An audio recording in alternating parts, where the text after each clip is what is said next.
Far Chintada Anand SC certificate రద్దు విషయంపై collector Vinod Kumar తీర్పు కోసం ఎదురు చూస్తున్నామన్నారు అక్కల రామిరెడ్డి. ఖచ్చితంగా తమకు అనుకూలంగా తీర్పు వస్తుందన్నారు. బాపట్ల జిల్లా కలెక్టర్ నిర్ణయంపై ఆసక్తిగా ఎదురు చూస్తున్నామని పాస్టర్ చింతాడ ఆనంద్ అన్నారు. తాను క్రైస్తవుడినని, అయితే తాను మతాన్ని విశ్వాసాన్ని మార్చుకున్నానని, కానీ కులాన్ని మార్చుకోలేదన్నారు. తన తాత ముత్తాతల నుంచి తాను ఎస్సీ కులంలోనే ఉన్నానని స్పష్టం చేశారు.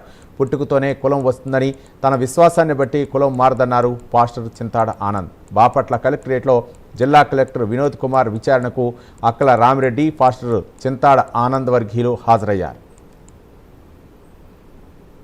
గతంలో ఎవరైతే ఉన్నారో అక్కల రామిరెడ్డి అనే వ్యక్తి నా మీద అమానుషంగా, అన్యాయంగా, ఎటువంటి ఎవిడెన్స్ లేకుండా, నేను పుట్టుకతోనే ఎస్సీ కులంలో పుట్టినప్పటికి కూడా నేను నా విశ్వాసాన్ని మార్చుకున్నంత మాత్రాన ఏదో ఫేక్ డాక్యుమెంట్ ఆధారం చేసుకొని ఇతడు మతం మారాడు కాబట్టి ఎస్సీ క్యాస్ట్ రద్దు చేయాలని మరి గౌరవ కలెక్టర్ వారికి, స్క్రూటినీ కమిటీ వారికి అర్జీ పెట్టడం జరిగింది. ఆ విషయమై గత 2 సార్లు ఇంటర్వ్యూ జరిగింది. ఇది ఫైనల్ ఈరోజు చేశారు. విశ్వాసాన్ని మార్చుకున్నాను కానీ నా కులాన్ని మార్చుకోవడానికి నాకు అవ్వదు. నేను ఎప్పుడు మార్చుకోను, మారలేను కూడా. ఎస్సీ తప్పుడు కులం సర్టిఫికేట్ అని పెట్టి ఎలా పెట్టుకుంటాడు?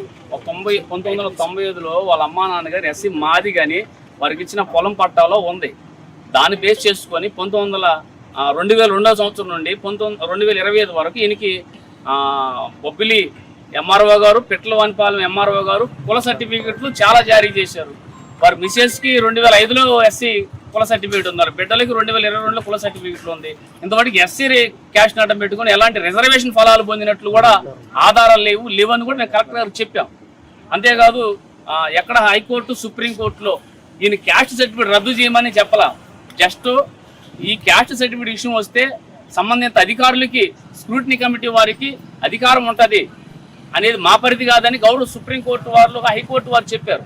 ఈ చింతడ ఆనంద్ అనే పాస్టర్ వచ్చి ఎవ్రీ సండే పేరు జరుపుతా, బలవంతంగా మత మార్పిల్లు మారుస్తా, అనేక చీప్ క్వాలిటీ ఆయిల్స్ కానీ సోప్స్ కానీ ఇస్తా వాళ్ళని కనెక్ట్ చేస్తుంటే మా ఊరు హిందువులందరం కలిసి, నేను అందరం కలిసి అడ్డుకుని ఇక్కడ పేరు జరపొద్దు, నువ్వు ఈ చీప్ క్వాలిటీ ఎందుకు ఇస్తున్నావు అని చెప్పి క్వశ్చన్ చేసాము. మళ్ళీ తర్వాత అతను మా స్థలంలో చర్చి కట్టాలని చెప్పి ప్లాన్ చేశాడు.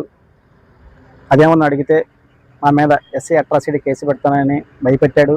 మేమే దాడి చేసామని చెప్పి ఆ సందోల్ పిఎస్ వెళ్ళి కేసు పెట్టాడు.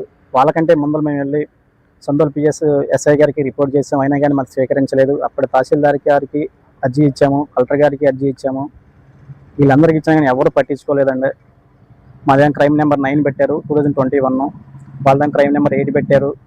మేము వెంటనే ఎఫ్ఐఆర్ అవ్వగానే తన కంప్లైంట్లో క్లియర్గా నేను పాస్టర్ అని 10 సంవత్సరాల నుంచి నేను పాస్టర్గా ఇది చేస్తాను,